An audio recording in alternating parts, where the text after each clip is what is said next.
Day 2 of training camp is in the books for the Washington Commanders, and we are here to give you my 5 takeaways of everything I saw, heard, and am excited about going into the 2025 NFL season. Welcome into the Commanders Report, everybody. I am your fill-in host, Joey Peterson, and we got a great show cooking up for you guys, so make sure if you have not yet, to hit that subscribe button, okay? If you want daily updates on training camp, all over this next month, this is the place to get them. So if you haven't joined us yet for free Commanders coverage, do it today by hitting that big red sub button. I promise you, you are not going to regret it.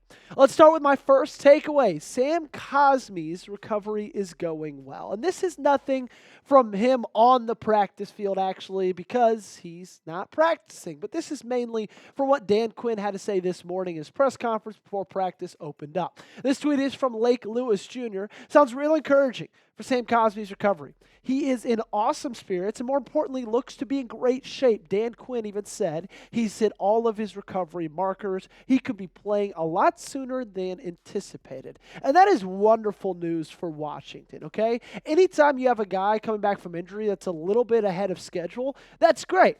But especially when it is your best offensive lineman. On a unit that, it's gotten a lot better from last year to this one, but when you look back at last season, it felt like he and Tyler Biadasz were the only shining stars on that group. He had an overall PFF grade of 68.8. He's a wonderful pass blocker. That was a 74.3, a 66.4 run blocking grade, and he was so dang durable. He was there all season long, 1,157 snaps played, second most of any guard in football. Now, there's not going to be a timetable on his return, per Dan Quinn. He said, I'd say another month, we'll get a better sense. So we still don't know if he's going to be back ready to roll week 1, but from what I can tell you right now of what we heard over the last couple of months and into training camp, he's ahead of schedule, he's doing well, and I think the most important thing is, even with all this time off with the injury, he's still in great shape. So whenever he does get back to playing, sure, it's going to take him a little bit to get back fully conditioned to playing football, but from where he is right now to where everybody kind of thought he was, I think it's wonderful news for Sam Cosmi. What do you guys think? Will Cosmi be ready to go week 1? Let me know in the comment section down below. We're about a month and a half away from things kicking off. Could not be more excited. You let me know if you think the right guard's going to be there week 1. Number 2, Deebo is looking great. And I'm not just saying that he looks great in this uniform, looks great with the visor. No. We all knew that was going to be true. But his play on the field is looking wonderful. Had many highlights throughout all of training camp today and yesterday. And, you could just see him doing little things correctly. Right? This nice little over-the-shoulder grab he made. We all know about the touchdown pass that he caught from Jayden Daniels yesterday. Ben Standing tweeted this, and I think everything just caught on fire from there. He said, I'm not going to do this every time because my texting fingers would bleed. But Jayden Daniels won't throw a better pass all camp than the absolute dime to Deebo in the end zone. Over the shoulder with a corner right there. That was his first pass to boot. Deebo Samuel, over the past 48 hours, I think is showing a lot of people who may have been down on him during the offseason that he has the opportunity to be right back up there as one of the top offensive playmakers in the game in 2025. And I just can't wait to see the way that Cliff Kingsbury uses him. I feel like Deebo Samuel marrying with Cliff Kingsbury and Jayden Daniels is like a perfect union. I don't know if there's a better offensive coordinator for Deebo Samuel in the National Football League than Cliff Kingsbury is, okay? The way he's going to use him on screens, motions, in the backfield, it's going to be so exciting. I think everything he showed us through today at training camp and yesterday and the highlight plays that he's making, I think gets a little bit more exciting every single day seeing this kind of Commander's uniform.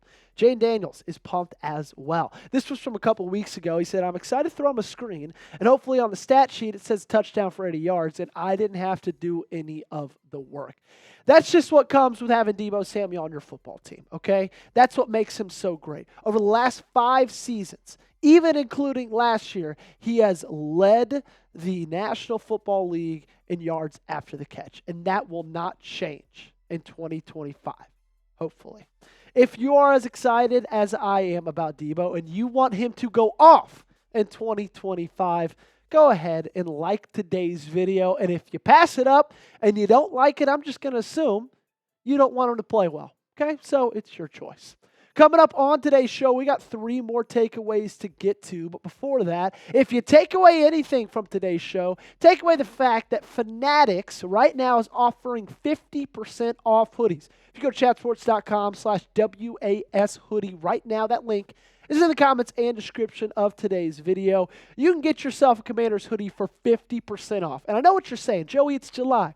Why do I need a hoodie? Well, that's the crazy thing about time, is it just keeps on going forward. And before we know it, it's going to be October, November, December. It's going to be 20 degrees, and you're going to want a hoodie. Then you're going to go on Fanatics, and you're going to see them for full price. And you're going to say, man, I wish I would have gotten them in July when I could have gotten them for half the price. Chatsports.com/WAS hoodie is where you got to go. Again, that link is in the comments and description of today's video. Let's go back to the offensive line. We talked Sam Cosmi injury update. Let's talk Andrew Wylie and Josh Conerly Jr. Ben Standing tweeting this out from Dan Quinn earlier this morning, talking at that press conference. Dan Quinn said the right tackle scenario will be an ongoing one with Josh Conerly and Andrew Wylie. Rotations change daily and often. As mentioned, I wouldn't be surprised if Wylie starts week 1 based on experience and continuity, but I don't think they'll sit Conerly if he's ready. And that's exactly what these next 3 weeks are for, ladies and gentlemen. It's for getting your rookies acclimated to life in the National Football League. Sure, they had their rookie minicamp, they had OTAs, they had mandatory minicamp. All of that pales in comparison to what training camp truly is. It's a grind. And it's a lot of fun, but it is so important for these guys to just get used to the swing in the NFL because it's a big jump coming up from college football to the National Football League. And right now, if you look at the depth chart, we've got him as that starting right tackle with Andrew Wylie behind him just because we believe that he's going to be able to be ready to go week 1, that they're going to be able to trust the guy they chose in the first round to be the starting right tackle for this team. It also helps that Andrew Wylie didn't have the best season in 2024. 59.3 overall PFF grade, 62.7 pass block grade. His run block grade was horrific at 53.1. And I know PFF grades, they're not gospel. I'm not saying that they are. But I think it's a good measuring tool in a sense, okay? So he might not be ready right now. But again, like I said just a couple minutes ago, that's exactly what these next 3 weeks are for. Going to number 4. Let's stick with the offensive side of the ball. How about another great day for Ja'Cory Brooks? This is a name I don't think a lot of you guys knew before the past 48 hours, but he's been all over the place. Zach Selby tweeting out at 9 a.m. another touchdown catch for Brooks. Daniels in at quarterback. So who is Ja'Cory Brooks? Well, he was an undrafted free agent in this most recent NFL draft back in April of 2025. He's 6'3", almost 200 pounds. Came out of Louisville, had a pretty great season, over 1,000 yards and 9 touchdowns for the Louisville Cardinals. And this is a guy who's incredibly fast. He's incredibly quick. And I think he's shown to have great hands over the last couple of months. And when you look right now on this depth chart, obviously Scary Terry hopefully will be there. Deebo Samuel, he's more of a gadget piece, less a wide receiver. Noah Brown, he's healing quite nicely from that ankle injury.